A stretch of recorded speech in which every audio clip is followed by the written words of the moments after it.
Yes, guys, it's Sunday, it's 9 p.m. It's time for Say It With Your Chest. I'm in a new location because my mother in law's here, so I had to got kicked out the house. But the show must go on. Do you know what I mean? Man's dedicated, so I'm here about to do this thing on my doorstep. This week we have a very special guest, and it's Jack of Spurs Touchline, one of the most realistic Spurs fans I think I've come across on Twitter and in real life. And we're going to have a conversation. I'm not going to go into it just yet. We'll go into it in a sec. But before we do that, we have to do the usuals. Please follow us on Twitter, on YouTube. Please make sure that you subscribe to the channel, like this video, hit the like button, share it with your friends, and also join the Telegram group, the details of which will be in the description and also will be in the comments throughout the show. Javern, shall we hit the intro? Yep. Let's hit the intro.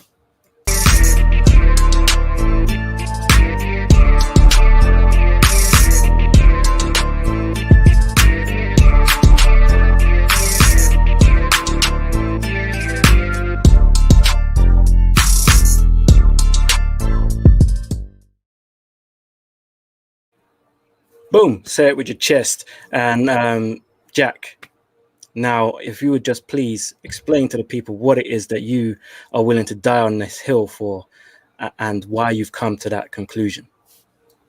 Gareth Bale is the best proper winger we've seen in the Premier League ever.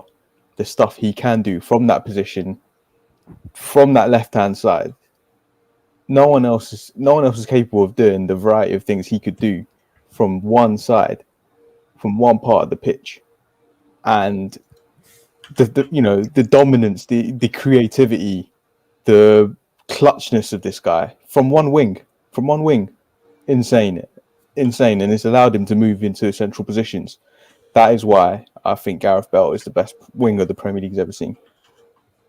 That's a big statement. There's a big statement. I understand where you're coming from, but there are several names that will be thrown up that you can use to dispute your claim. The likes of Ryan Giggs. I wasn't the biggest Giggs fan, but you have to look at what he did throughout his career, his longevity throughout his career. Robert Pires, who's one of my favourites. And then you're looking at the likes of Hazard, who's also, well, Chelsea fans believe this guy's the second coming of Christ.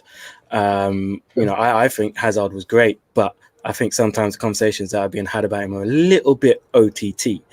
What would you say that separates Bale from the names that I've just listed, and maybe even Cristiano Ronaldo, who is probably the greatest player to ever play in the Premier League? Whereas I think Henry's the greatest Premier League player, but Ronaldo is by far the greatest player to play in the Premier League, and he also played on the left. For me, I say the word best. Best in terms of ability, best in terms of what he can do, best in terms of just, well, like I say, capability of doing outrageous things. The guy, his delivery from the left, his burst of pace, his confidence to just beat players right, left, and centre, almost quite literally. Players like Ryan Giggs, you mentioned, great longevity, great consistency he played at such a high level for a very long period of time. But I don't think he's ever played on the level Bale has played. I don't think he's ever had a season that Bale has had. And I think the only thing that's probably not putting Bale in sort of the greatness discussions is the team that he played for. He did it, it dragged him back, it held him back significantly. The side we had when Bale won the Young and Senior Player of the Year award, that team was horrendous. Kyle Norton at fullback. I mean, but the partnership of Vertonghen and Cabal and all these dead players in at the back. Yeah, in the midfield, we had who do we have? What finished the overweight Huddleston, Clint Dempsey. Big up Clint Dempsey, man. Adebayor. It was Lewis Holtby. I mean, come on, man. Look what Bale had to put up with, and I think that's what obviously that move to Real Madrid obviously and allowed people to see what he was really made of and what he could do in the biggest moments. And I think in terms of what he could do, if he moved to another great Premier League side, he would have been considered great. It was only because he got that move to Real Madrid he's not considered great. But in terms of actual ability, I don't think anyone's been better. Javon, what are your thoughts on Gareth Bale? Spurs Gareth Bale. Forget Real Madrid Gareth Bale. We're just talking about that Spurs Gareth Bale. That Spurs Gareth Bale was a very good Gareth Bale. Like, I just remember watching that Champions League game against Inter Milan where he just absolutely finished. It was Maicon, right? Maicon, yeah. Maicon. And all 3 goals were exactly the same. Like, it was a madness. Like, I was like, wow, that's it. Bale. Like, where did this Bale come from? Because it was just, there was never a Bale. Like, it just came out of nowhere. And then from that game, he just blew up and he just got better and better and better. And then he moved to Real Madrid. He wasn't bad there. It did start to go a bit sideways. But that Spurs Gareth Bale was the one. He dragged that team. He carried them, man. But to say he's the greatest, maybe the greatest Spurs winger, maybe. But out in the league, boy, Ronaldo, you know, gigs you can even say gigs to a point. Like, there's a lot of people there. We'd actually have to have a discussion on that one. I wouldn't say he's probably the greatest, but definitely one of the best. I think personally, I understand where you're coming from in terms of what he was able to do, his ability, his his attributes. He was a one-man wrecking crew. But I think because Cristiano Ronaldo was in the league and played on the left and did an absolute madness and ended up winning the Ballon d'Or from that position, I don't think you could put Gareth Bale at the top. He would be in the conversation. I understand what you're saying. Me personally, being an Arsenal fan, I'd also put Robert Pires over him, but that's just complete bias. But what is it? I just want to understand from what you're saying, how would you put him in front of Cristiano Ronaldo? How does that work?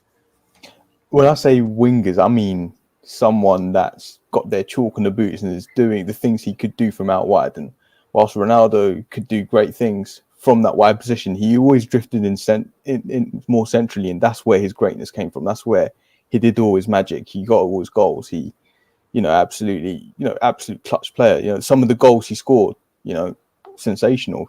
I think from that actual wide position. And speaking of the Inter game at White Hart Lane, everything came from that left-hand side. It all came on one wing. That's why I say, in terms of an out-and-out winger, proper full wide position, Gareth Bale is the greatest. Ronaldo is a greater player, but that's when he moved. That's when he started drifting into the middle. That's when he started drifting centrally. In terms of a pure winger, pure wide player, Gareth, the creativity from that left-hand side is unreal. Absolutely unreal. And on top of that, his ability to do everything else is why I put him. I like to separate the sort of, I don't know, I'm sort of creating almost a subcategory of a player, of a winger, an actual chalk in the boots wide winger. That's what I'm essentially what I'm getting at. And I think, again, and also I'm separating best and greatness. I think you can put Ryan Giggs in that greatness category because of what he's done, the legacy he's left. Gareth Bale's legacy doesn't touch that in the Premier League. But in terms of the best, in terms of pure footballer, it's Bale for me. Yeah, I think I understand what you're saying. And when I think of, I'm trying to think of different Gareth Bale moments, and I can't remember if it was QPR or Norwich, but I think it was Norwich where he ran from his own box. Yeah, and then pinged it top corner. And he did that about 3 or 4 times in that season. I think there was one against West Ham as well, where he just did a madness. And now I'm thinking back. Real Madrid too, when he ran past the knocked Bartra. The ball, knocked the ball, ran around him off the pitch. Come back. Listen, Bale, yeah, you know what? He's sick, man. You forget what he's done. The goals, the goal against Stoke as well, that volley. Just the variety of goals he can score as well, the free kicks, even the headers, good in the air. But I kind of agree with you in something that you touched on there. Is I think a lot of people don't remember how good he was at Spurs, and it might be because he was playing for Spurs, or it might be because he went to Real Madrid and spent some time there, and now people have forgotten what he was like. But I think maybe the Gareth Bale we're seeing now might taint some people's views of the Gareth Bale that we saw before. That's the only problem. It definitely taints. It does taint legacies. I mean, how many players would you say have sort of almost tainted their legacy in greatness because they've, because towards the end of their career they've tailed off massively?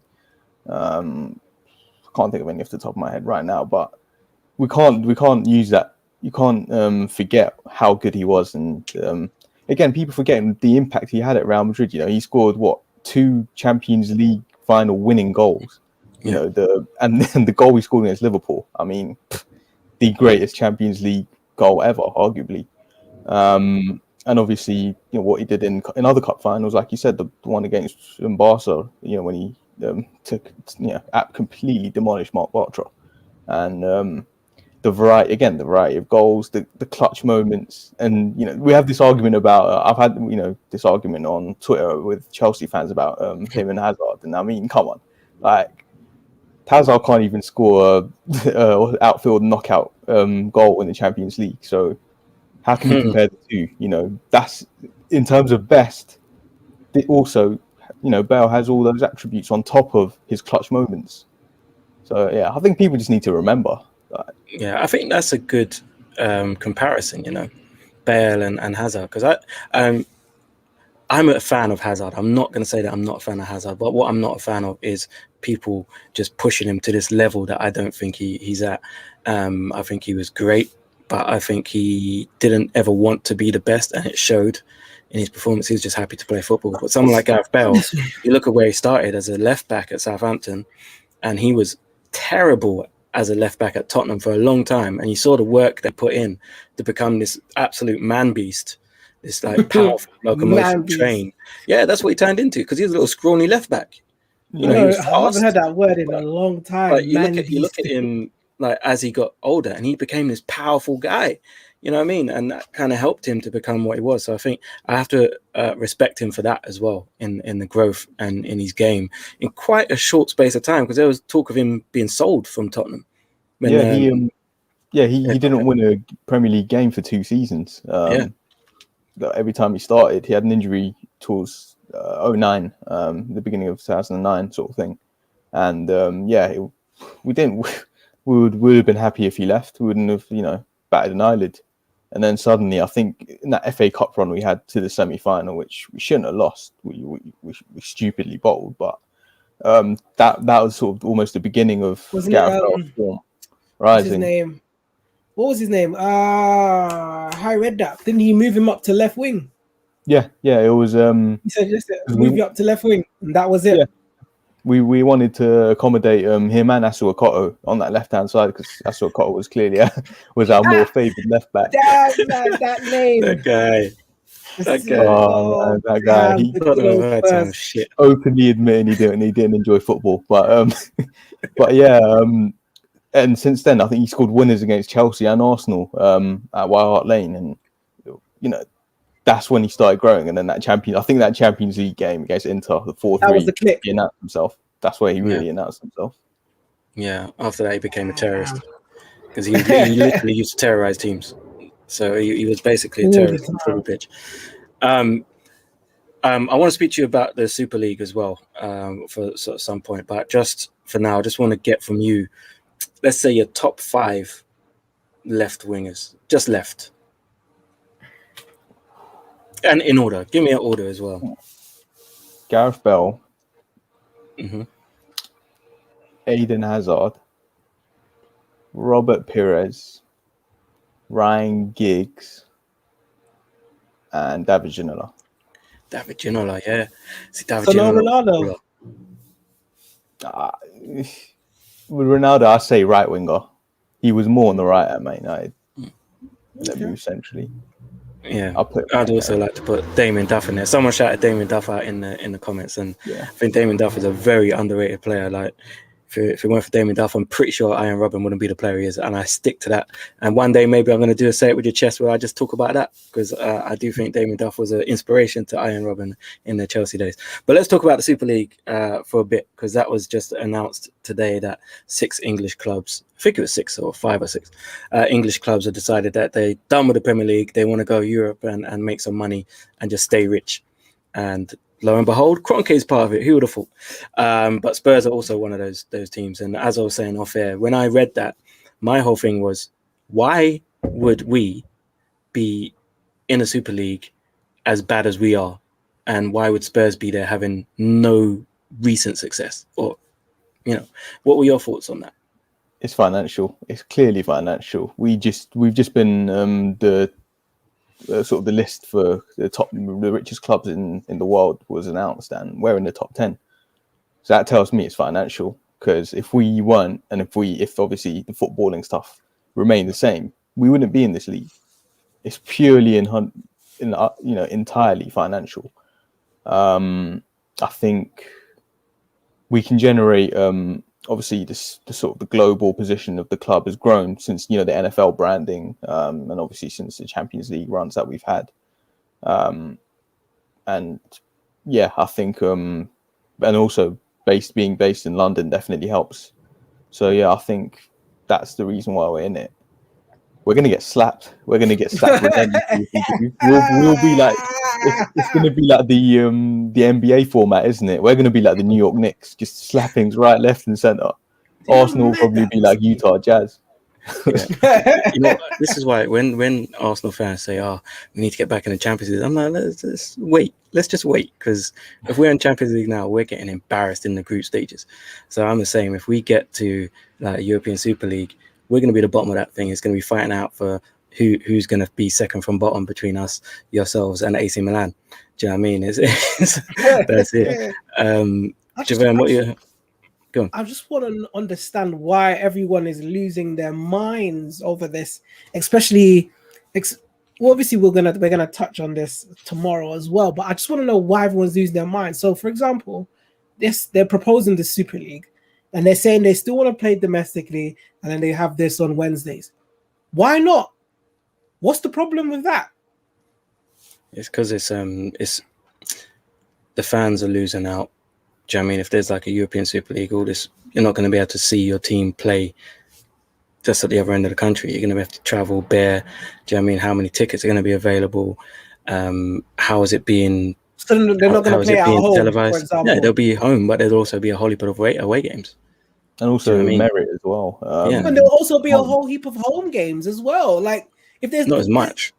Well, why not? I don't get it. So say as an Arsenal fan. Right now, we play home and away. Arsenal play in London. I can watch Arsenal play in London about 26, 27 times a season. That's not going to break my pocket. So if there's a European Super League, I'm going to have to travel to Germany, Spain.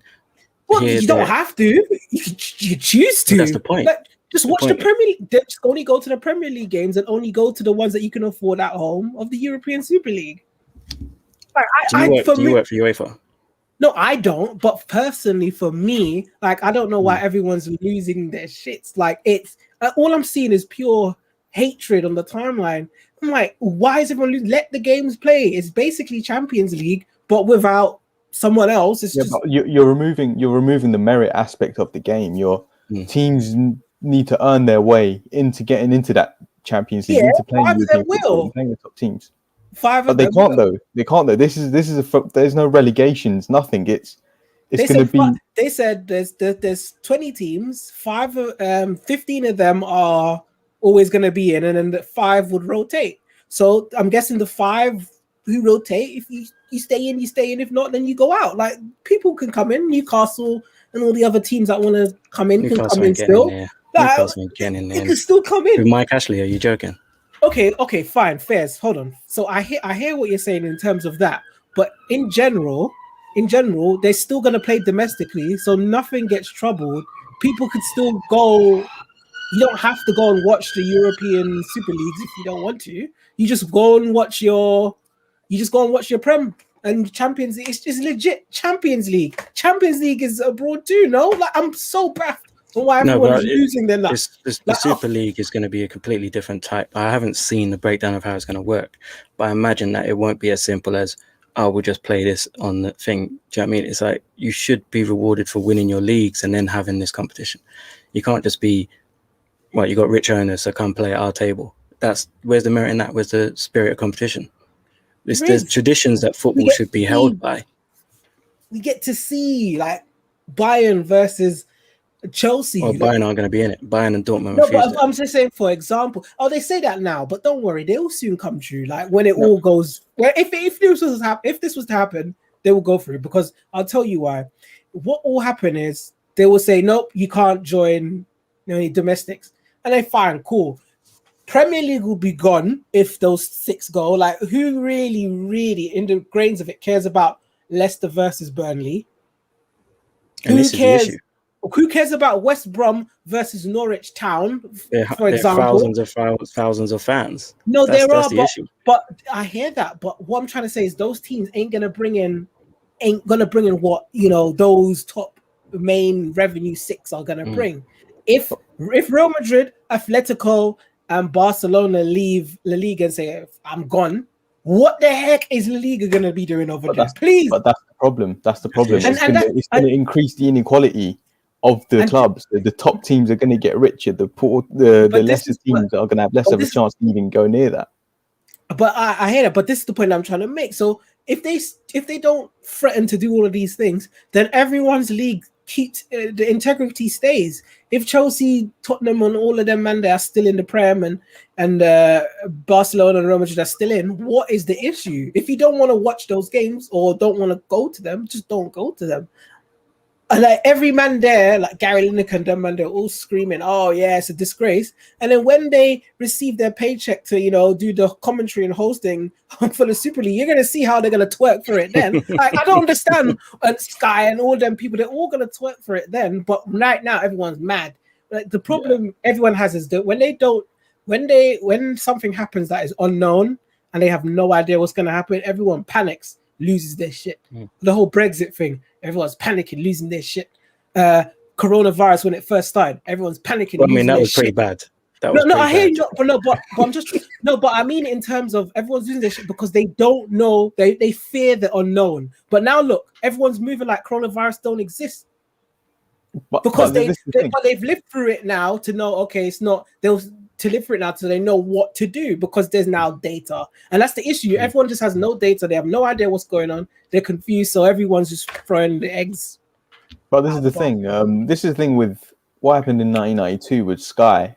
Now, people like Gary Neville, who obviously had a massive outrage live on TV, he's benefited from something that started off this sort of separation and elitism in football, which was Sky. Wasn't the Premier League? Didn't Premier League start this as well? No? Yeah, exactly. That's my point. And like we can be outraged. I don't think Gary Neville can be outraged because he's benefiting from it. He's working for a company that's created this almost. And but yeah, it was always going to happen. I reckon I think it was always going to happen. It was always bound to happen. The problem is these, the lesser clubs, how they're gonna, no matter what they do, they're gonna struggle. They're gonna struggle more and more to get into that European elite and become more of a recognized brand. No matter how hard they try, no matter how good they get, it's going to be much harder for them. And and that's where sort of the fairness aspect comes into play. But the other thing, I hear that, but you also have to blame these people that are blocking transfers. Look at Newcastle. Why the hell did that takeover fail? Let the people then buy the clubs, and then this wouldn't be happening, would because they have to do due diligence. I hear that, but you have to make sure that the people buying the clubs are actually have a decent reasoning behind it, because this happens before where people go to buy clubs and then they're just using it as like a business bargaining tool to try and sell it off, to strip its assets and all sorts of things like that, and then there's no Newcastle anymore. So you have to be careful with these things. Yeah, but then obviously you put into place something like for that to block something like that. That's why they didn't let them sell it. No, but you can't. No, not by stopping them from buying it. Do put something in place. Like, okay, if you do decide to do X, Y, Z, then this is the penalty you have to pay, and then you're stuck with it. So even if you do try to sell it, you're legally stuck with sorting this out until it's cleared. Then that's what they can do instead of stopping. Yeah, but then they'll just sell off all the players and make money, and then just be like, all right, cool. Do you know what I mean? But I'm just saying, if you put these things into place, then it won't be fit to own the club. Because you can still do it. You can still buy the club, everything looks good, and then sell off all the players, go anyway. You can do it whether or not. So you just have to put actual things in place to stop, to make sure they hold liable if they do something like that. One point I did want to make, and when we're saying about the clubs not being able to come to the table, in a way, Spurs show that you can, because Spurs haven't been successful.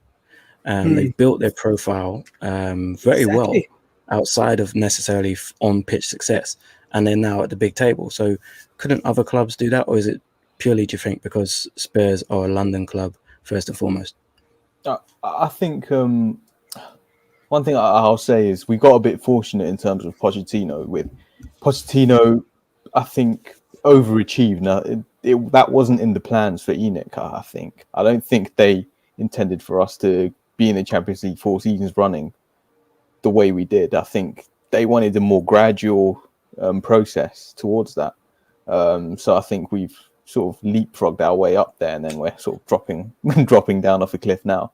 But I think they didn't want to do it in such a way, and that's gone against sort of the owners in a way, because the fans have a slightly higher demand now as a result. But so I definitely think that it's possible for other clubs to do that, because a manager can, and a system and a profile of set players can definitely elevate a team and a club for a few seasons at the very least. I think Leicester can do that, definitely. I think Leicester is one of the clubs that, with the right manager, which they have, with the right set of players and with the correct recruitment, which they've been doing exceptionally well in, and they're probably the best run club outside of sort of the money men in the Premier League, in my opinion. So yeah, it's very possible. It's very possible that other clubs can do it, and I think that's not fair in a club like Leicester, who could be a regular Champions League regular. But they still will get to be a Champions League regular. Now they'll definitely be it if them men are gone out of the league. But the Champions League won't hold the same weight without those guys. Exactly. That's the problem. Is that you're taking the money away from everyone else who's worked hard to get to that money. You're like, no, it's our money, we're keeping it. You man try and make your own thing. Which I understand. If you're at the top, you want to stay at the top. I get it. But there's traditions within football that should be upheld. And I think that's why the likes of Bayern Munich and Dortmund have said no, because they're in Germany, especially, they're very keen to uphold tradition. That's why most of the clubs in Germany are owned by the fans, mostly fans and owner, apart from Leipzig and Hoffenheim, which is why everyone in Germany hates those two clubs. But there's a sense of tradition, and this Super League is going against footballing traditions, which is, I suppose, the way of the world. So what can we really do?